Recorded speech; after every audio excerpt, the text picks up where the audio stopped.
آپ فرمائیے گا، یہ بڑا نارمل سا روٹین میٹر ہے، اس کو زیادہ سنجیدہ نہیں لینا چاہیے کہ حکومت کو شکست ہو جائے 2 بلوں کے اوپر قومی اسمبلی میں؟ ملک صاحب، ایک تو ہوتی ہے لیگل پوزیشن. لیگل پوزیشن تو آپ نے بیان کر دی کہ بلوں کی ڈیفیٹ ہونے سے حکومتیں نہیں گر جاتی. اس کے لیے صرف 2 ایشوز ہوتے ہیں. ایک ایتھیکل پوزیشن ہوتی ہے، اگر کوئی مانے تو ایتھیکل پوزیشن پہ آ کے آپ بات کر رہے ہیں تو اس میں یقیناً حکومت کے لیے سبکی ہے. ہو سکتا ہے شبلی صاحب اس سے مختلف سوچتے ہوں، بلکہ یقیناً سوچتے ہیں، اس لیے وہ فرما بھی رہے. تو ہمیں ان کا بھی احترام ہے، لیکن ہمارے خیال میں بہرحال یہ بڑا سبکی والا کام ہے.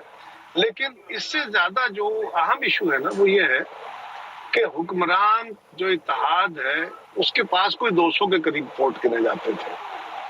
اب 200 میں سے اگر آپ 100 ممبر بھی نہیں لا سک رہے، یا وہ بارہا آپ کے ہاں کورم پوائنٹ آؤٹ ہو جاتا ہے، جو کورم حکومت کا بزنس ہوتا ہے تو حکومت نے کورم پورا کرنا ہوتا ہے، اور وہ کورم پورا نہیں ہو رہا تو اس کا مطلب یہ کانسٹنٹلی نہیں ہو رہا. یہ کوئی 1 اجلاس 2 اجلاس تو یہ پچھلے کوئی سال سوا سال سے یہ عمل چل رہا ہے.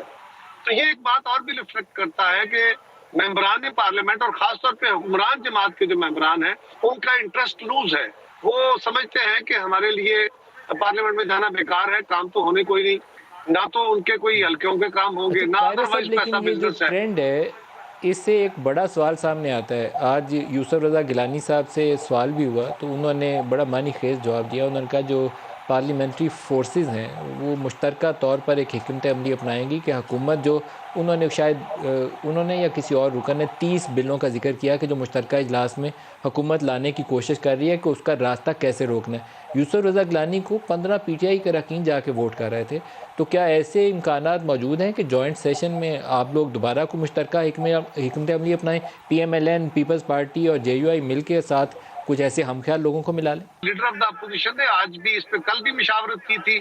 آج بھی انہوں نے سارے ممبران کو دعوت دی ہوئی ہے میری اطلاع کے مطابق، اور اس میں مشاورت یہی ہے کہ ہم نے حکومت کے سارے عمل کو کیسے فیس کرنا ہے، اس کو کیسے بلاک کرنا ہے. اور جو انہوں نے اپنی ایک ایڈوائزری کمیٹی بنائی تھی اپوزیشن کی، اس کی بھی آج آفٹر میں میٹنگ ہوئی ہے.